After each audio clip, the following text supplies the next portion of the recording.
Today we talk about how can you enable this sign or know how you can do that on your Upwork challenge app. All you have to do, you just go above your photo profile, click on it here.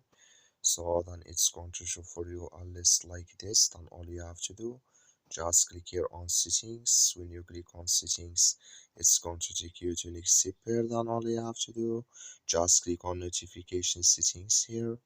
So then it's going to take you to next step here. Then all you have to do, just click on email updates.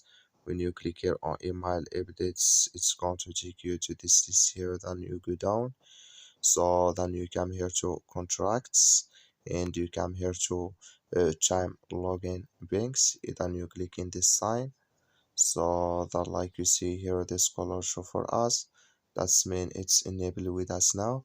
That's all you have to do. Thank you for watching. Don't forget to support us by liking, subscribing.